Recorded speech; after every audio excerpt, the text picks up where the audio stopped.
শেখ হাসিনার নেতৃত্বে আওয়ামী লীগ টানা তৃতীয় মেয়াদে যে সরকার গঠন করতে যাচ্ছে তাতে ডাক পেয়েছেন নতুন কয়েকজন। গঠিত হচ্ছে 46 সদস্যের মন্ত্রিসভা।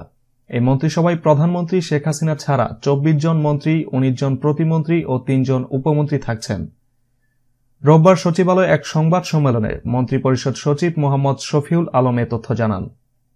নতুন মন্ত্রিসভায় মন্ত্রিপরিষদ বিভাগ, জনপ্রশাসন মন্ত্রণালয়, প্রতিরক্ষা মন্ত্রণালয়, সশস্ত্র বাহিনী বিভাগ, বিদ্যুৎ, জ্বালানি ও খনিজ সম্পদ মন্ত্রণালয় এবং মহিলা ও শিশু বিষয়ক মন্ত্রণালয় প্রধানমন্ত্রী নিজের কাছে রেখেছেন। মন্ত্রী হচ্ছেন যারা: আকম মোজাম্মেল হক মুক্তিযুদ্ধ বিষয়ক মন্ত্রী, ওবায়দুল কাদের সড়ক পরিবহন ও সেতু মন্ত্রী, ড আব্দুর রাজ্জাক কৃষিমন্ত্রী, আসাদুজ্জামান খান কামাল স্বরাষ্ট্রমন্ত্রী, ড হাসান মাহমুদ তথ্যমন্ত্রী, আনিসুল হক আইন, বিচার ও সংসদ বিষয়ক মন্ত্রী, আহম মোস্তফা কামাল অর্থমন্ত্রী, তাজুল ইসলাম LGRD, ডাক্তার দীপু মনি শিক্ষামন্ত্রী, ড আব্দুল মোমেন পররাষ্ট্রমন্ত্রী, আব্দুল মান্নান পরিকল্পনা মন্ত্রী, নুরুল মজিদ মাহমুদ হুমায়ুন শিল্পমন্ত্রী, গোলাম দস্তগীর গাজী বস্ত্র ও পাট মন্ত্রী, জাহেদ মালেক স্বপন স্বাস্থ্য ও পরিবার কল্যাণ মন্ত্রী, সাধন চন্দ্র মজুমদার খাদ্যমন্ত্রী, টিপু মুন্সি বাণিজ্য মন্ত্রী, নুরুজ্জামান আহমেদ সমাজ কল্যাণ মন্ত্রী, সম রেজাউল করিম গৃহায়ন ও গণপূর্ত মন্ত্রী, শাহাব উদ্দিন পরিবেশ, বন ও জলবায়ু পরিবর্তন মন্ত্রী, বীর বাহাদুর উসেই সিং পার্বত্য চট্টগ্রাম বিষয়ক মন্ত্রী, সাইফুজ্জামান চৌধুরী ভূমিমন্ত্রী, নুরুল ইসলাম সুজন রেলপথ মন্ত্রী, স্থপতি ইয়াফেস উসমান বিজ্ঞান ও প্রযুক্তি মন্ত্রী, মোস্তফা জব্বার ডাক ও টেলিযোগাযোগ তথ্য প্রযুক্তি মন্ত্রী।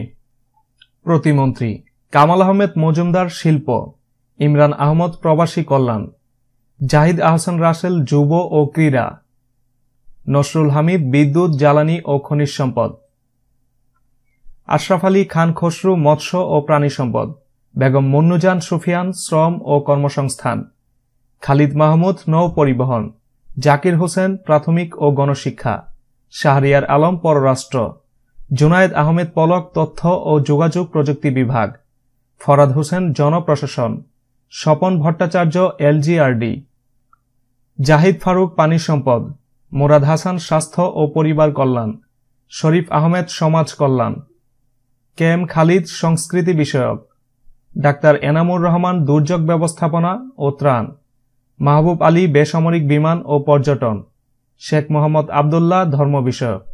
উপমন্ত্রী: বেগম হাবিবুন নাহার পরিবেশ, বন ও জলবায়ু পরিবর্তন, এনামুল হক শামীম পানি সম্পদ, মহিবুল হাসান চৌধুরী নওফেল শিক্ষা। রোববার বিকেলে সচিবালয়ের সংবাদ সম্মেলনে মন্ত্রিপরিষদ সচিব মোহাম্মদ শফিউল আলম নতুন মন্ত্রিসভার সদস্যদের নাম ঘোষণা করেন। তবে অনেক হেভিওয়েট মন্ত্রীর এবারের নতুন মন্ত্রিসভায় ঠাঁই মেলেনি। তারা হলেন শিল্প মন্ত্রী আমির হোসেন আমু, বাণিজ্য মন্ত্রী তোফায়েল আহমেদ, কৃষিমন্ত্রী মতিয়া চৌধুরী, তথ্যমন্ত্রী হাসানুল হক ইনু, সমাজ কল্যাণ মন্ত্রী রাশেদ খান মেনন, অর্থমন্ত্রী আবুল মাল আব্দুল মহিদ, শিক্ষামন্ত্রী নুরুল ইসলাম নাহিদ, নৌমন্ত্রী শাহজাহান খান। বঙ্গভবনে আগামীকাল সোমবার বিকেলে নতুন মন্ত্রিসভার শপথ অনুষ্ঠিত হবে। এর আগে রোববার দুপুর থেকে শপথ নেওয়ার আমন্ত্রণ জানিয়ে মন্ত্রিপরিষদ বিভাগের কর্মকর্তারা ফোন করেন সংশ্লিষ্টদের। গণভবন থেকে বেলা 1:30টার দিকে তালিকা নিয়ে সচিবালয়ে ফেরেন মন্ত্রিপরিষদ সচিব মোহাম্মদ শফিউল আলম। নতুন মন্ত্রিসভায় আকার হল 46 সদস্য বিশিষ্ট। এর মধ্যে মন্ত্রী 24 জন, প্রতিমন্ত্রী 19 জন ও উপমন্ত্রী 3 জন। 30 ডিসেম্বর অনুষ্ঠিত একাদশ জাতীয় সংসদ নির্বাচনে নিরঙ্কুশ সংখ্যাগরিষ্ঠতা লাভ করে আওয়ামী লীগ। নির্বাচনে 298 আসনের মধ্যে 257টিতে জয় পেয়েছে ক্ষমতাসীন আওয়ামী লীগ। জোটগতভাবে তারা পেয়েছে 288টি আসন। অন্যদিকে তাদের প্রধান প্রতিপক্ষ বিএনপি ও তাদের জোট পেয়েছে মাত্র 7টি আসন। জাতীয় ঐক্যফ্রন্টের এমপিরা ছাড়া গত বৃহস্পতিবার নবনির্বাচিত এমপিরা শপথ নেন। জয়ের পর টানা তৃতীয়বারের মতো সরকার গঠন করতে যাচ্ছে আওয়ামী লীগ নেতৃত্বাধীন মহাজোট। টানা তৃতীয় মেয়াদে প্রধানমন্ত্রী হতে চলেছেন শেখ হাসিনা। সংবিধানের 56 অনুচ্ছেদ অনুযায়ী মন্ত্রিসভায় একজন প্রধানমন্ত্রী থাকবেন এবং প্রধানমন্ত্রী যেভাবে নির্ধারণ করবেন সেভাবে অন্যান্য মন্ত্রী, প্রতিমন্ত্রী, উপমন্ত্রী থাকবেন। প্রধানমন্ত্রী ও অন্যান্য মন্ত্রী, প্রতিমন্ত্রী ও উপমন্ত্রীদের রাষ্ট্রপতি নিয়োগ দিয়ে থাকেন। তবে মন্ত্রিসভার সদস্যদের সংখ্যার কমপক্ষে 10/9 সংসদ সদস্যদের মধ্যে নিয়োগ পাবেন। সর্বোচ্চ 10 ভাগের 1 ভাগ সংসদ সদস্য নির্বাচিত হওয়ার যোগ্য ব্যক্তিদের মধ্য থেকে মন্ত্রিসভার সদস্য মনোনীত হতে পারবেন বলে সংবিধানের 56 অনুচ্ছেদে উল্লেখ করা হয়েছে। রাষ্ট্রপতি বঙ্গভবনে প্রথমে প্রধানমন্ত্রী শপথ পড়াবেন, এরপর মন্ত্রী, প্রতিমন্ত্রী ও উপমন্ত্রীদের শপথ পড়াবেন রাষ্ট্রপতি। শপথের পর মন্ত্রিপরিষদ বিভাগ থেকে দপ্তর বণ্টন করে প্রজ্ঞাপন জারি করা হবে। নতুন মন্ত্রিসভা শপথ নিলে তারাই হবে দেশের নতুন সরকার। শপথ নেওয়া পর্যন্ত আগের মন্ত্রিসভা বহাল থাকবে। নতুন মন্ত্রিসভার শপথ নিলে আগের মন্ত্রিসভা স্বয়ংক্রিয়ভাবে বাতিল হয়ে যাবে।